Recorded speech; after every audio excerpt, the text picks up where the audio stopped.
Good morning everybody. আজকের আমি আপনাদের সামনে হাজির হলাম। আজকের আমার আলোচ্য বিষয় সেটা হচ্ছে ঈশ্বর প্রকৃতপক্ষে কোথায় থাকে। তবে জেনে রাখা ভালো যে মন্দিরের চার দেওয়ালের মধ্যে ফল ফুল নিবেদন করে ঈশ্বরের নাম সংকীর্তন করা বৃথা।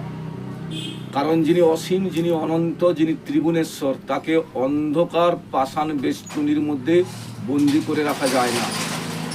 কারণ আমরা জানি যে পথের প্রান্তে আমার তীর্থ নয়, পথের দুধারে আছে মোর দেবালয়। অর্থাৎ রাস্তার মাঝে অন্নহীন যারা বসে আছে, যে সমস্ত বুভুক্ষু মানুষ, তারাই কিন্তু তাদের মধ্যেই দেবতা থাকে। অন্নহীনকে অন্নদান, গৃহহীনকে গৃহদান, বস্ত্রহীনকে বস্ত্রদানের মাধ্যমে কিন্তু প্রকৃত ঈশ্বরের সেবা করা হয়। কারণ আমরা শুনেছি যে যেথায় থাকে সবার অধম, দিনের হতে দিন সেইখানে যে চরণ তোমার বাজে, সবার পিছে সবার নিচে সবহারাদের মাঝে। অর্থাৎ সর্বহারার মাঝে কিন্তু ঈশ্বর বিরাজমান। নরের মধ্যে নারায়ণের উপস্থিতি। সেই জন্য তো বিবেকানন্দ বলেছেন, বহুরূপে সম্মুখে তোমার ছাড়ি কোথা খুঁজিছ ঈশ্বর, জীবে প্রেম করে যেই জন সেবিছে ঈশ্বর।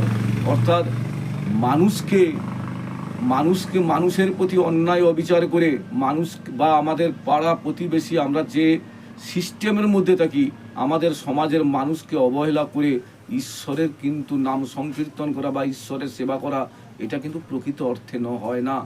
অর্থাৎ মানুষের সেবা করলে প্রকৃত ঈশ্বরের সেবা করা হয়, তবেই সেটা প্রকৃত ঈশ্বরের সেবা করা সম্ভব।